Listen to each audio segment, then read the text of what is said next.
വരവീണ മൃദുപാണി നിന്റെ സ്വരവും പശുവിന്റെ സ്വരവും തമ്മിൽ തിരിച്ചറിയാനേ പറ്റുന്നില്ല. അല്ല, രണ്ടും ഒരേ ശ്രുതി തന്നെ. ഓ, ഈ പറയുന്ന ആള് രണ്ടുപേരും പാടിയേ പശു കയറും പൊട്ടിച്ചോടുന്ന് ഞാൻ കാണിച്ചു തരാം.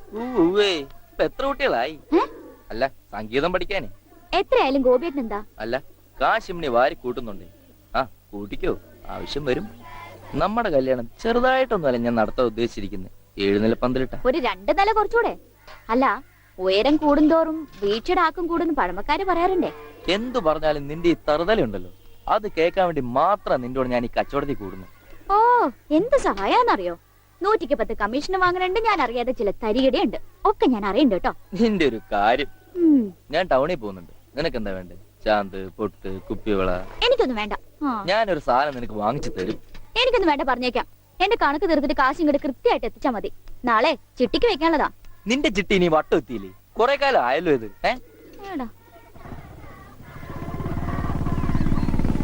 ആ, ഗോപിക്കുട്ടൻ പോയോ മോളെ? അതിനി വൈകുന്നേരം നോക്കിയാ മതി. ബ്ലേഡ് പിരിക്കാനുള്ള ധൃതിയാ അതിന്. പത്രം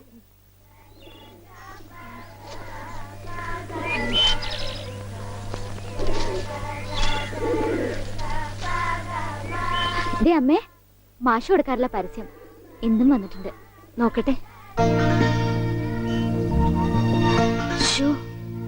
വർഷം എത്രയായി, എന്നിട്ട് ഒരു മാറ്റവും ഇല്ല. അതെങ്ങനെയാ അമ്മേ? ഇത് ഉണ്ണിയേട്ടന്റെ പഴയ ഫോട്ടോ അല്ലേ, അതിനെങ്ങനെയാ മാറ്റം വരിക? ഈ അമ്മയുടെ ഒരു കാര്യം ഒന്ന് പോടി. ഞാൻ പറഞ്ഞത് മാഷിന്റെ കാര്യം. ഇപ്പോഴിത് മുടക്കാറില്ലെന്ന്, അല്ലാതെ പടത്തിന്റെ കാര്യമല്ല. എന്നാ കേട്ടോ, പടത്തിന് മാറ്റം വരും.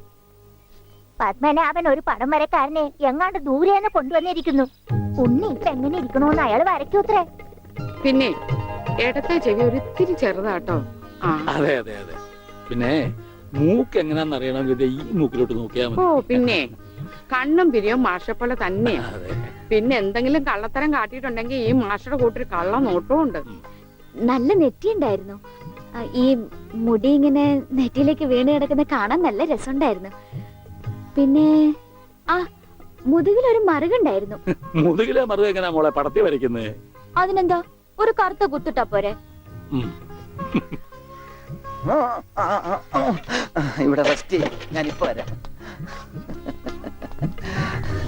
അല്ല, എന്താ ഇത്? മാഷിനെ പഠിപ്പിക്കാൻ വേറൊരു മാഷോ? ആരാ മാഷേ പുതിയ മാഷ്? ഉണ്ണിയുടെ പടം വരയ്ക്കാമെന്ന ആളാ. ഞാൻ ഇന്നലെ പറഞ്ഞില്ലേ? ഓ, ആളാണ് ആർട്ടിസ്റ്റ്. അവന്റെ മോശമായ വല്ല ഓർമ്മയുണ്ടെന്ന് പറഞ്ഞു കൊടുക്ക്. പഴയ കൂട്ടുകാരനല്ലേ? ആർട്ടിസ്റ്റേ, ഒരു കാര്യം ഞാൻ പറയാം. അവന്റെ മുഖം ചേച്ചിയെ പോലെയോ മാഷിനെ പോലെയോ അല്ലായിരുന്നു. നല്ല ഭംഗിയായിരുന്നു. പിന്നെ താടി ഉണ്ടായിരുന്നില്ല. അന്ന് എനിക്കും ഉണ്ടായിരുന്നില്ല. സിഗരറ്റ് വലിക്കോ? ഏയ്, സിഗരറ്റ് പോയിട്ട് ഒരു ചരട് പോലും അവൻ വലിക്കില്ല. അവർ നെട്ടു ഇതല്ലേ പ്രായമുള്ളൂ. അതല്ല, നിങ്ങൾ സിഗരറ്റ് വലിക്കുന്ന ചോദിച്ചത്. എനിക്കൊന്നും വേണം. Very sorry. കല്യാണം പ്രമാണിച്ച് എല്ലാ ചീത്ത സ്വഭാവങ്ങളും ഞാൻ നിർത്തി വെച്ചിരിക്കുകയാണ്. ആ മാഷേ, കല്യാണം വിളിക്കാൻ വേണ്ടി വന്നതാണ്. ഒന്ന് മാറി മാറി. അങ്ങനെ നിനക്കും പെണ്ണ് കിട്ടി അല്ലേ കൃഷ്ണൻകുട്ടി? അതെന്താ വെച്ചാ അങ്ങനെ പറഞ്ഞത്? അല്ല, എന്റെ ഉണ്ണി ഉണ്ടായിരുന്നെങ്കിൽ അവനും ഇപ്പൊ പെണ്ണാലോചിക്കേണ്ട സമയമായിരുന്നില്ലേ? അവനും ഈ ലോകത്തൊരു പെണ്ണ് കാണുമല്ലോ. അവള് ഭാഗ്യമുള്ളവളാണെങ്കിൽ ഉണ്ണി തിരിച്ചു വരും. തിരിച്ചു വരും മാഷേ. ആ, മാഷിന്റെ മോളും മരുമോനും മന്നുണ്ട്. ഒരു കുടുംബകലാപം ഉണ്ടാകുന്നതിന് മുമ്പ് ഞാൻ അങ്ങോട്ട് മാറിയേക്കാം.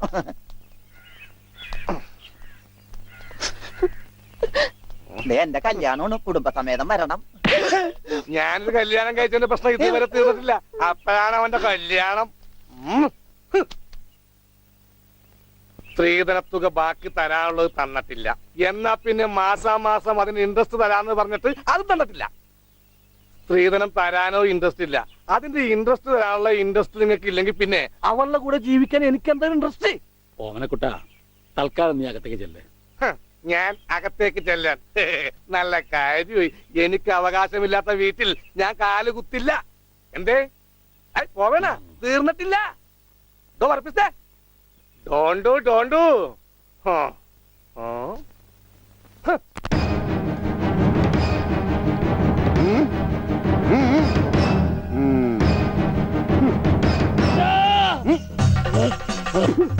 വെട്ടരുത് പട്ടി, വെട്ടരുത്. എന്ത് വേണമെങ്കിലും കോംപ്രമൈസ് ചെയ്യാം.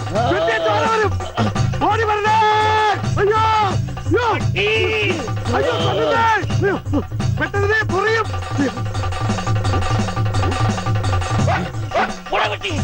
പട്ടിയായിരുന്നു. അയ്യേ, വെറുതെ പേടിച്ച്.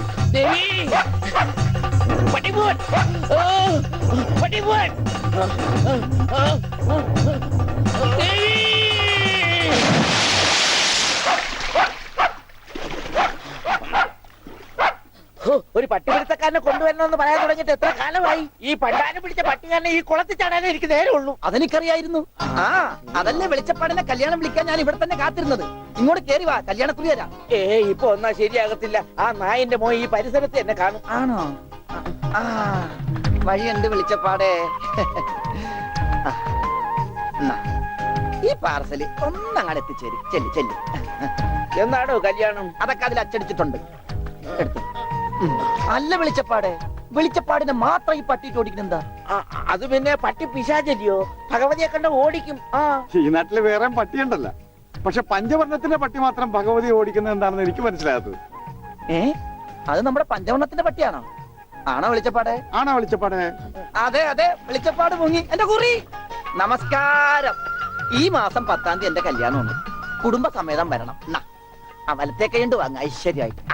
കുറിയൊക്കെ അന്ധവിശ്വാസമല്ലേ, എത്തിയേക്കാം. നന്നായി. അച്ചാരണ ഒരു പാത്രം നോക്കിയിരിക്കുകയായിരുന്നു. ഇപ്പോഴെപ്പോഴും സ്തുതിയായിരിക്കട്ടെ. അച്ഛോ എന്നെ ഒതുങ്ങി നിന്നോ, ഒതുങ്ങി നിന്നോ. ബ്രേക്കില്ല. ബ്രേക്ക് വർഷാപ്പില്ല. പിടിപ്പിക്കൂ. എന്റെ കല്യാണമാണ്. സന്തോഷം. കുടുംബസമേതം വരണം. സോറി, ഞാൻ അച്ഛനായിട്ട് തുന്നിയതല്ല. ഞാനൊരു തയ്യക്കടക്കാരനല്ലേ, അറിവില്ലായ്മ കൊണ്ട് പറഞ്ഞതാ. അതിനെന്താ, അതത്രയ്ക്ക് മോശപ്പെട്ട പണിയാണോ? നീ തുണിക്കഷ്ണങ്ങൾ കൂട്ടി തയ്ക്കുന്നു, ഞാൻ അറ്റുപോയ ബന്ധങ്ങൾ കൂട്ടിച്ചേർക്കുന്നു.